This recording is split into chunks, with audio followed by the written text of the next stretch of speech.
26. A beautiful bit of garden that I've been maintaining and feeding. Some plant pots. Plants have had to be replaced since Alan killed the last lot. I haven't got more pots than I did have before. Looking lovely. There's outside your house.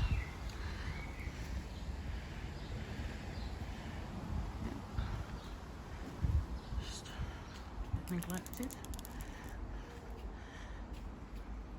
Mina's toys.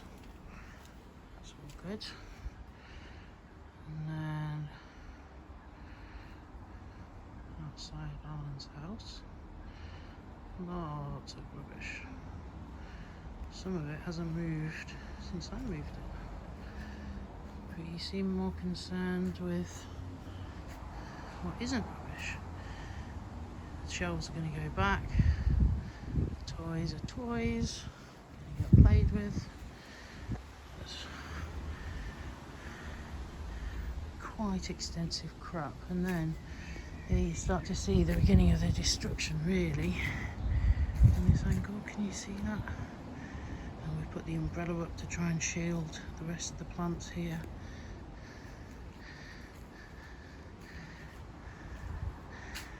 And then at the back, some more of my pots, which I truly don't understand how you could possibly find offensive. An aubergine and a courgette that Nina's growing. The outhouses, ladders and a bit of wood. And Alan's ladders and bits of wood. And a lawnmower for the good of the garden that I got to mow the lawn. I was hopeful it would grow. There's the asbestos, extremely deteriorated, very deteriorated, and you can see inside hasn't been maintained. So here's some of my plants that have been half killed by Alan, and others that have been calcified as they're growing by being sprayed with some toxic material. And then so there's the lovely lush green, and then what Alan has sprayed from his window. So it goes in a lovely semicircle around from his house. These plants here were actually lucky enough to be shielded by one of my plant pots. Unfortunately, the plant in my plant pot didn't survive. But you can see the rows. I don't know whether that's going to survive. I'm doing everything I can to feed them, try and get things back into health. But it is a criminal level of damage, as the police are aware, and anybody who pays any attention is going to become aware. So there's no plant pots immediately around ours, because from Alan's door he's been spraying them. So all the plant pots were all around here, all lovely and stacked, but while they're being sprayed and the matter's unresolved, obviously I need to move them to safety. That's pretty reasonable.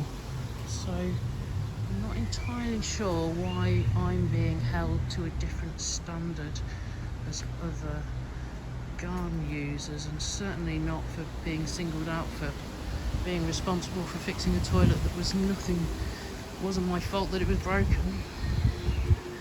Yeah, there's quite a lot of shit in there still. They didn't do a very good job, but I'm sure you're fully aware of that as landlords. So there you go. So out the gate, there's the garden. There's the beautiful bit, my beautiful plants.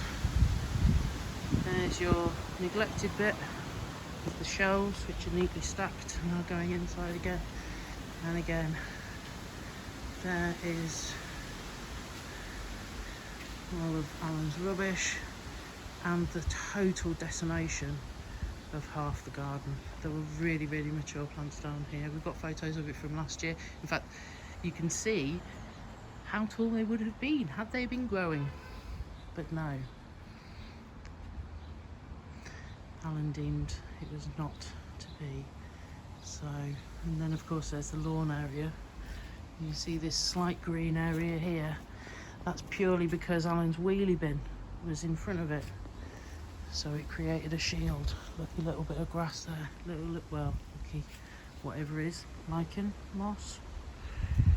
So, like I said, I spent hundreds last year reseeding this. That's the only bit that has survived. So, again, lovely green, maintained, and then the death and the destruction, the contamination, the toxic area that you don't seem concerned about, which baffles me. Anyway, we'll have our own priorities. So there's the garden. Got rid of pretty much all the plants. You can see the remnants of some of the plants here that Alan destroyed. That's a little black currant in there, so that one was brought at the same time as this one, and this one was quite close as well. You can see it's barely survived, but we're nursing it back little by little, with a little bit of love and attention. So yeah, this is the charming garden. I guess it's a lot more charming than last year when it was carpeted with dog shit. Anyway, I'll continue to love it, maintain it, and I hope that we can enter into some sort of meaningful dialogue soon through mediators or not. Take care. Bye.